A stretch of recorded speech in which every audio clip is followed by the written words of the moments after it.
Berlin Conference, where all the colonial powers got together and decided to divide up Africa into 54 countries, right? Because before, Africa was the United States of Africa. It was just tribes all over the continent. There were no borders. So they decided to divide up Africa in pieces, and then all these colonial powers took ownership of those countries. And the reason why I wanted to have this conversation, honestly, was because of the way Akbar and Godfrey, the way they seemed in such awe of the information. Let's not talk about King Leopold. Wait. You know King Leopold? No, I don't. Oh, my man. King Leopold? You don't know No, King? I don't There's a know. book called Leopold's Ghost. Go ahead. You want to tell? Or Yeah. Well, Leopold, we got to start further back. yes. Berlin Conference, 1885. Check that. Yeah. Where all the colonial powers got together and decided to divide up Africa into 54 countries, right? Because before, Africa was the United States of Africa. It was just tribes all over the continent. There were no borders. So they decided to divide up Africa in pieces, and then all these colonial powers took ownership of those countries. Exactly. And King Leopold took ownership of Central Africa and the Congo. And his reign of death resulted in like 13 million people being killed. Yeah. And he would enslave them. He would make them cultivate the land. And if they came back with, with product under the limit, he would cut their limbs off. Yeah. Kids, And they sell the hands, the feet chocolate and hands. They still sell Yeah. the hands in delicacies, chocolate hands. They But never taught me this in school. Of course not. You learn it outside of it. I learned it in college outside of that. Yeah. No. You read outside. Also, you got to realize. Rapture, awe, surprise, shock. And it made me feel some sort of way, because if you're not aware, Akbar and Godfrey are both Nigerian Americans. If Yes, I'm not mistaken, they were both born here. they're both born there. Yep. I was kind of put off because I know that my mom, as a survivor of the Biafra War, made it very clear to me some of the things that happened in Africa because of colonialism and wartime efforts, I should say, for lack of a better description. My mom is the first person that told me about King Leopold and how what it's called is whether or not you want a short sleeve or a long sleeve. When these Tell 'em. people were not meeting their quota to pick whatever the commodity is, they would be punished by either giving them a short sleeve, cutting their hand off, or a long sleeve, cutting them off at the elbow. And the countless stories you would hear about mothers and fathers literally sacrificing their limbs because their children did not meet a particular quota. So to hear two African men, two Nigerian men specifically, who I'm going to presume were raised by Nigerian parents, to be in such surprise that this was part of the history burned me up, because then you can't turn around also and be mad at African American people that don't understand or recognize the history of Africa, or for that matter, understand and recognize the plight that they're going through now or have come through in the United States, because the And how it's story's not connected. being told. Sure. They're all And how it's combined. They're all connected. together. Yeah. So Yeah. I present that to you guys because, like I said, as an African, I know it made me feel some sort of way listening to that conversation. I mentioned this before. Erasure is the favorite tool of white supremacy, and that the remnants of that programming are clear here. I can't be I can only give Mr. Kodjoe credit for being as bold as he was and sharing the information. But this kind of thing that doesn't surprise me. You would expect better from certain individuals, of course, but it definitely highlights, of course, the effects of memory, of lack of memory, on whole sections of an immigrant, of children of immigrants, especially. I mean, I know there are things I'm still learning about Guyana to this day. Yeah. And one strong memory for me was when my father decided to go back to Guyana after 40 years. And when we picked him up from the airport, he was sad. He was actually depressed for a few days after. He said, of course, he said, I know it's been 40 years, but I did not think my homeland would still be in this state. Yeah. He was like, I know I didn't, his mother did not raise him and his brothers to have national pride, but it was still home. But it felt even less so when, after having a life in the States, still seeing a colonized nation in the late 90s. So there's a phenomenal book called King Leopold's Ghost. Yes. By Adam Hochschild. Phenomenal. Can't recommend this book more. King Leopold's Ghost, Adam Hirschchild. Absolutely phenomenal text. It highlights just how evil King Leopold was, but it also expresses and demonstrates the extension of his evilness and how there were so many other people who are complicit in it. Yes. Historians will say that between 10 to 15 million Congolese died from the violence, disease, starvation, and exploitation. And those are conservative numbers. Conservative numbers under the hands of King Leopold. Yep. And I struggle with even saying King Leopold because I don't want to give him any type of reverence by using that particular title or name. He's a butcher. What took place is one of those things that should be studied and talked about and held up in the same pantheon of the Holocaust and the transatlantic slave trade.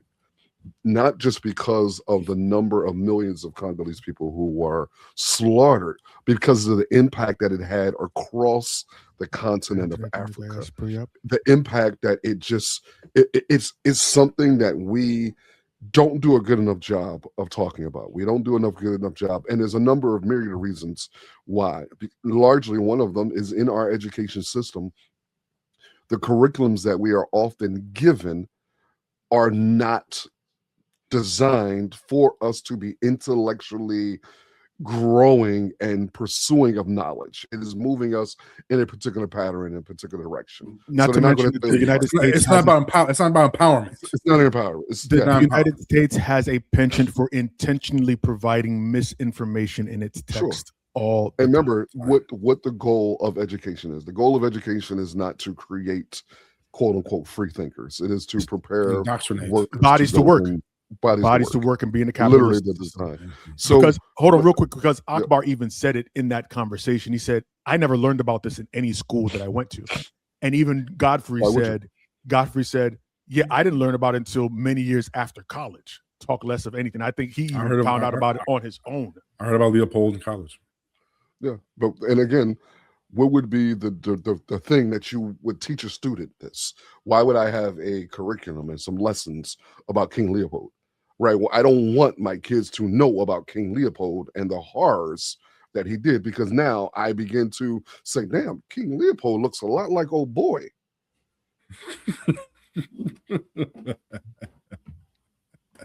Like we that's what we do. We don't talk about Hitler in the same context. We don't have these conversations about, and the only time that we have these conversations about people like this is when we talk about Stalin or when we talk about people within the communist camp, right? Then we talk about those folks because they have to counter with capitalism, American they have exceptionalism. To counter it exactly. Yeah. So it's not surprising to me that so many people don't have an understanding of what's taking place. That's why we talk about the importance of Black History Month.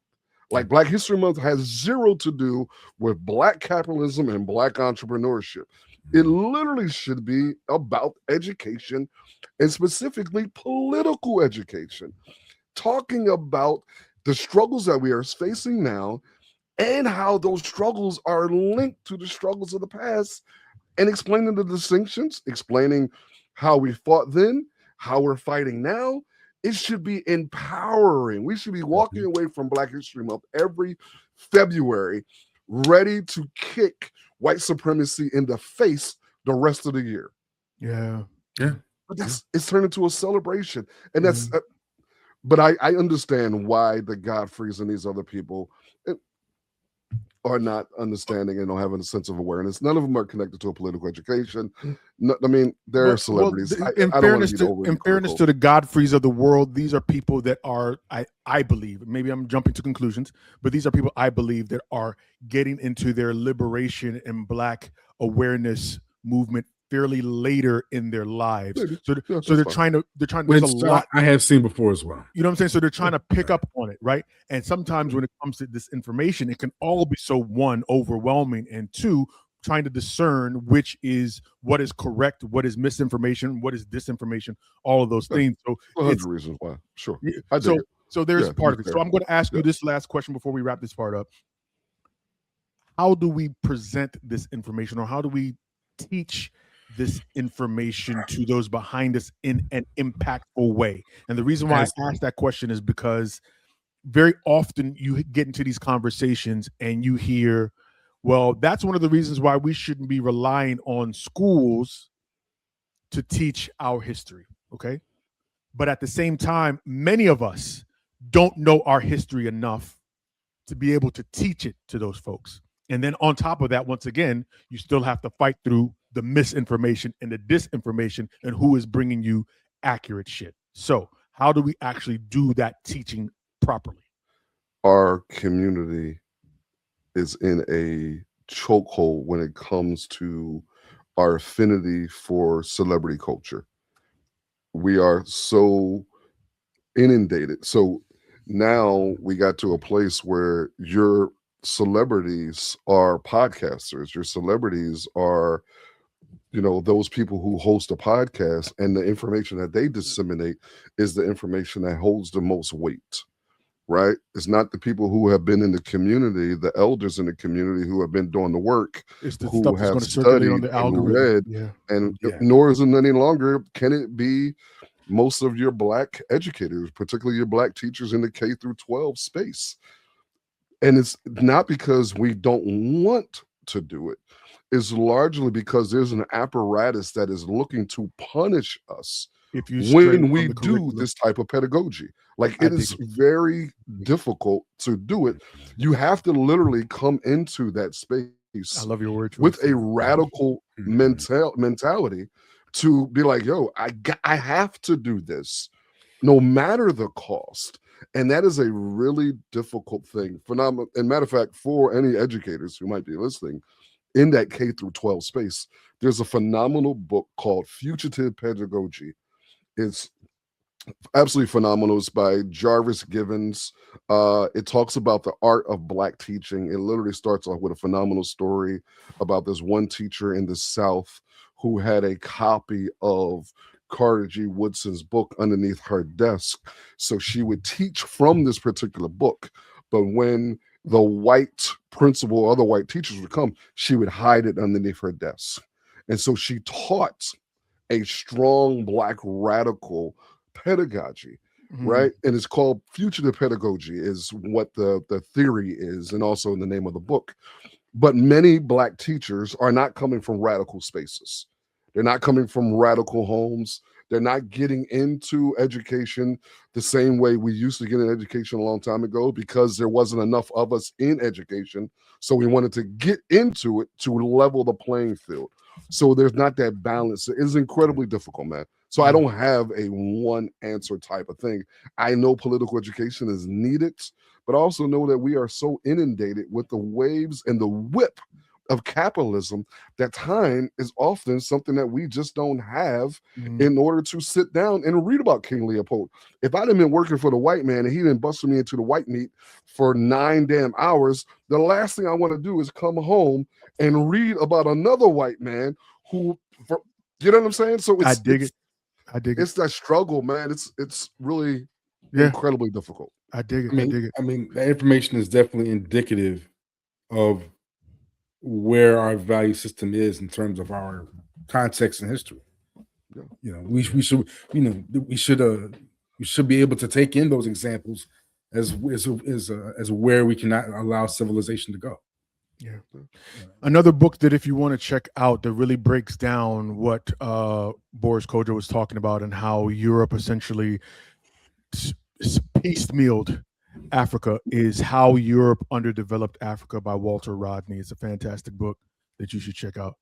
Yes, it is a book for that ass, bro. It is the text, my man. It is a book for that ass, bro. It is a book for that I mean, ass. Go ahead and make sure you check that out.